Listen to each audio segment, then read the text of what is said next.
இரக்கம் காட்டாத இஸ்ரேல், ஆக்ரோஷமாக அமெரிக்கா. ஈரானுக்கு எழ முடியாத அடி, பற்றி எரியும் மத்திய கிழக்கு. மத்திய கிழக்கு நாடுகளில் பதற்றம் நாளுக்கு நாள் அதிகரித்து வரும் நிலையில் இஸ்ரேல், அமெரிக்கா மற்றும் ஈரான் இடையிலான மோதல் தொடர்ந்து தீவிரமடைந்து வருகிறது. கடந்த சில நாட்களாக நடைபெற்று வரும் தாக்குதல்களின் தொடர்ச்சியாக இந்த போர் தற்போது 6வது நாளை எட்டியுள்ளது. இந்த மோதலில் பல்வேறு பகுதிகளில் கடும் தாக்குதல்கள் நடத்தப்பட்டதால் உயிரிழப்புகள் அதிகரித்து வருவதாக தகவல்கள் வெளியாகியுள்ளன. சமீபத்திய தகவல்களின்படி ஈரானில் இதுவரை 1000-ஐ தாண்டியோர் உயிரிழந்துள்ளதாக கூறப்படுகிறது. இதனால் மத்திய கிழக்கு பிராந்தியத்தில் கடந்த 10 ஆண்டுகளில் இல்லாத அளவுக்கு போர் பதற்றம் ஏற்பட்டுள்ளது.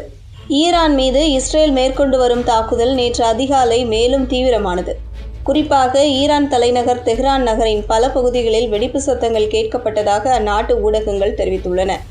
நகரின் முக்கிய பகுதிகளில் ஏவுகணை தாக்குதல்கள் நடைபெற்றதாகவும் தகவல்கள் வெளியாகியுள்ளன. இந்த தாக்குதல்களில் ஈரானின் ஏவுகணை உற்பத்தி மையங்கள் மற்றும் அணுசக்தி தொடர்பான முக்கிய கட்டமைப்புகளை குறிவைத்து இஸ்ரேல் தாக்குதல் நடத்தி வருவதாக கூறப்படுகிறது. ஈரானின் இராணுவ திறனை கட்டுப்படுத்துவதே இந்த தாக்குதல்களின் முக்கிய நோக்கம் என பாதுகாப்பு ஆய்வாளர்கள் கூறுகிறார்கள். ஈரானுக்கு ஆதரவாக செயல்படும் அமைப்புகள் இருப்பதாக கூறப்படும் லெபனான் நாட்டிலும் இஸ்ரேல் தாக்குதல் நடத்தியுள்ளது. குறிப்பாக லெபனானில் செயல்படும் ஹிஸ்புல்லா அமைப்பு ஈரானுக்கு ஆதரவாக இஸ்ரேலுக்கு மிரட்டல் விடுத்ததாக கூறப்படுகிறது. இதற்கு பதிலடியாக இஸ்ரேல் லெபனானின் சில பகுதிகளில் தாக்குதல் நடத்தியது. இதில் 50 பேர் உயிரிழந்ததாக லெபனானின் சுகாதாரத்துறை அமைச்சகம் தெரிவித்துள்ளது. இதே நேரத்தில் ஈரானும் பதிலடி தாக்குதல்களை தீவிரப்படுத்தியுள்ளது. ஈரான் ஏவுகணைகள் மற்றும் ட்ரோன் தாக்குதல்களின் மூலம் பல வளைகுடா நாடுகளில் உள்ள அமெரிக்க இராணுவ தளங்களை குறிவைத்து தாக்குதல் நடத்தியதாக தகவல்கள் வெளியாகியுள்ளது. குறிப்பாக பஹ்ரைன், குவைத், கத்தார் மற்றும் அரபு எமிரேட்ஸ் ஆகிய நாடுகளில் உள்ள அமெரிக்க இராணுவ தளங்கள் சில சேதமடைந்துள்ளதாக கூறப்படுகிறது. இதேபோல் இஸ்ரேலின் சில நகரங்களையும் குறிவைத்து ஈரான் ஏவுகணை தாக்குதல்களை தொடர்ந்து நடத்தி வருகிறது.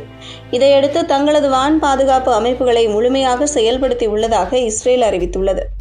இதுகுறித்து இஸ்ரேல் இராணுவ செய்தி தொடர்பாளர் எஃப்ரீன் பேசுகையில், ஈரானில் புதிய தலைவரை தேர்வு செய்வது தொடர்பாக மத தலைவர்கள் ஆலோசனை நடத்த திட்டமிட்டிருந்தனர். இந்த கூட்டம் ஈரானின் குவாம் நகரில் நடைபெற உள்ளதாக தகவல் கிடைத்ததாகவும் அந்த கட்டிடத்தின் மீது இஸ்ரேல் தாக்குதல் நடத்தியதாகவும் அவர் தெரிவித்துள்ளார். தாக்குதலால் ஏற்பட்ட சேதம் குறித்து தற்போது இராணுவத்தினர் ஆய்வு செய்து வருவதாகவும் அவர் கூறியுள்ளார். இதற்கிடையில் அணு ஆயுதம் தொடர்பாக எழுந்துள்ள குற்றச்சாட்டுகளுக்கு ஈரான் விளக்கமளித்துள்ளது. அணு ஆயுத தயாரிப்புக்காக பயன்படுத்தப்படும் யுரேனியத்தை செறிவூட்டும் பணிகள் கடந்த ஜூன் மாதத்திலிருந்து நடைபெறவில்லை என்று ஈரான் தெரிவித்துள்ளது.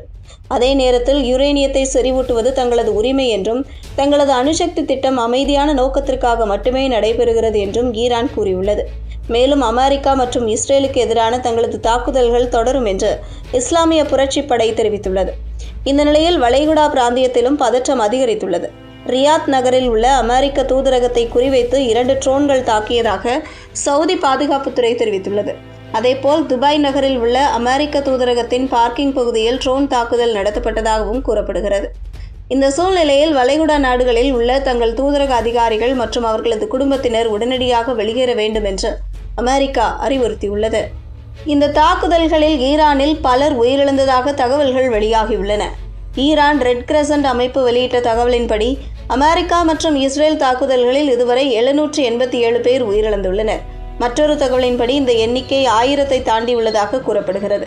அதேபோல ஈரான் மேற்கொண்ட தாக்குதல்களில் அமெரிக்காவின் 6 இராணுவ வீரர்கள் உயிரிழந்ததாக உறுதி செய்யப்பட்டுள்ளது. மொத்தத்தில் மத்திய கிழக்கு பிராந்தியத்தில் நிலவும் இந்த போர் பதற்றம் உலக அரசியலிலும் பெரும் தாக்கத்தை ஏற்படுத்தியுள்ளது.